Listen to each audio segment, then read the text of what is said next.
Hello friends, start करते हैं editorial dictation 100 word पर मिनट की स्पीड से 5 सेकेंड बाद। स्टार्ट। प्रयागराज में महाकुंभ मेला 3 जनवरी से शुरू होने जा रहा है और समापन 26 फरवरी को महाशिवरात्रि के दिन होगा। 2013 के बाद अब प्रयागराज में महाकुंभ होगा। इस मेले का इंतजार पूरी दुनिया में रह रहे सनातनियों को बहुत बेसब्री से रहता है, क्योंकि यह 12 वर्ष बाद आता है और इसकी मान्यता बहुत बड़ी है। हर बार की तरह तैयारी जोरों शोरों पर है और सभी में बहुत उत्साह है।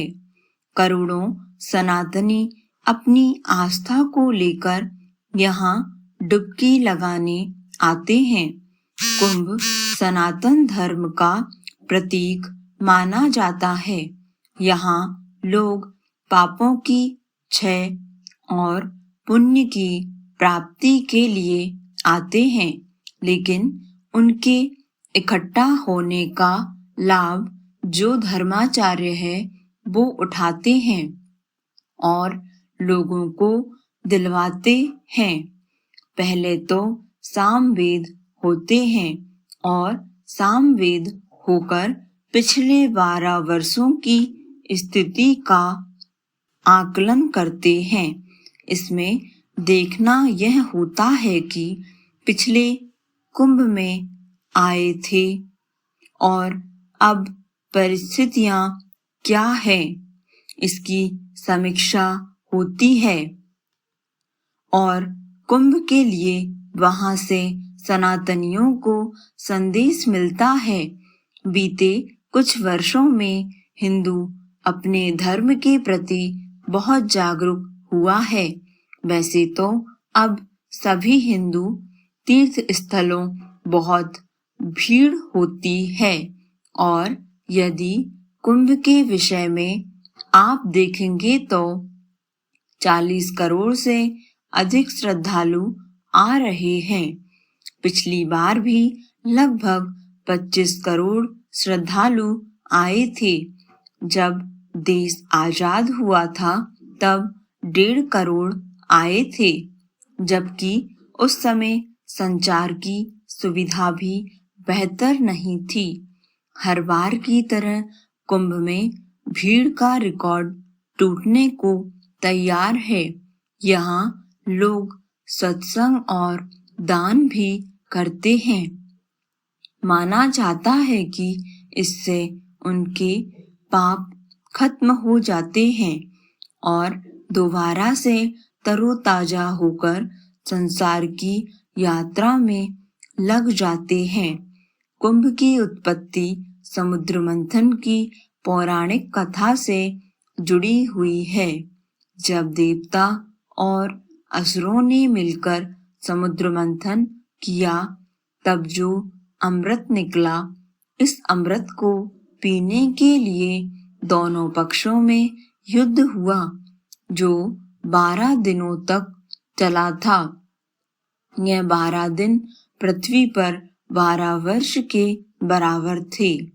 इसलिए कुंभ का मेला 12 सालों में लगता है। संतों का कहना है कि कुंभ के बारे में सुनकर वहां बहुत सारे लोग आते हैं, लेकिन वह कुंभ का पूरा लाभ नहीं उठा पाते, क्योंकि कुंभ एक धार्मिक पर्व है, कोई घूमने फिरने की जगह नहीं। वहां जो भी लोग जाएं वे धार्मिक लाभ उठाएं, क्योंकि यह लाभ जीवन में ज्यादा बार नहीं मिल पाता।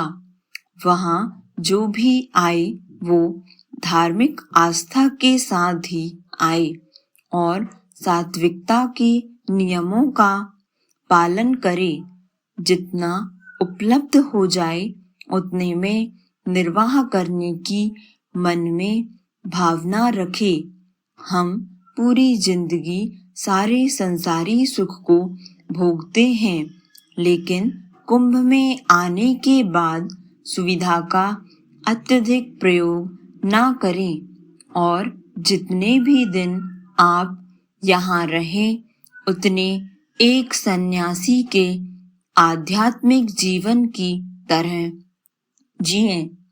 बता दें कि प्रयागराज सनातन संस्कृति के प्राचीनतम नगरों में से एक है।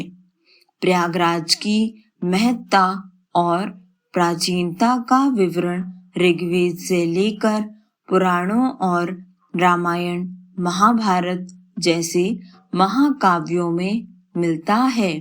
सनातन के आराध्य प्रभु श्री राम के जीवन और वनवास प्रसंग से प्रयागराज का विशेष संबंध है।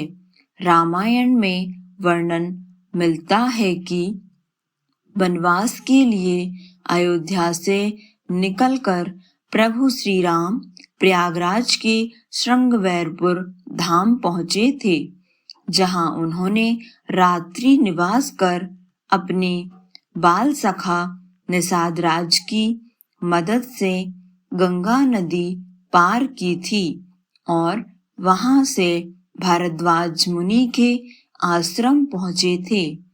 142 सालों में महाकुंभ के आयोजन के स्वरूप में निरंतर बदलाव आता जा रहा है। महाकुंभ के आयोजन का लगातार विस्तार हो रहा है। आंकड़ों के अनुसार पहली बार 1882 में महाकुंभ का आयोजन केवल 20,000 रुपए की लागत से हुआ था।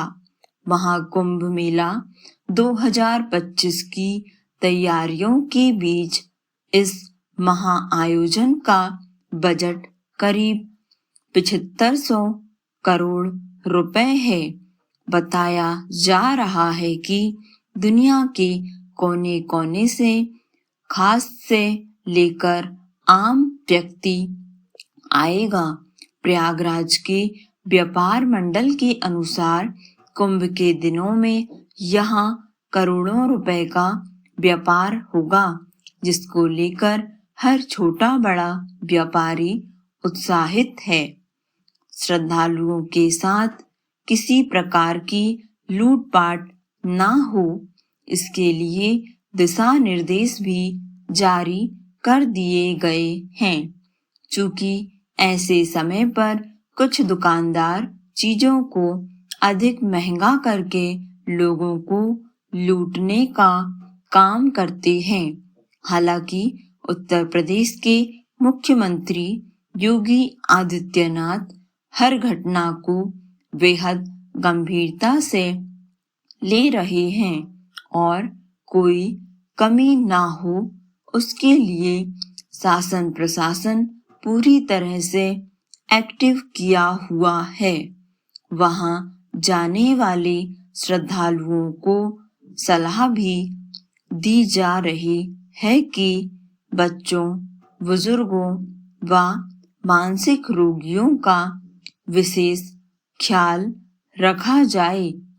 चूंकि इतने बड़े मेले में लोग खो जाते हैं और प्रशासन को ढूंढने में बहुत समस्या आती है, इसलिए वहां अपना व अपनों का ख्याल रखें और सुरक्षा के साथ अपनी यात्रा करें।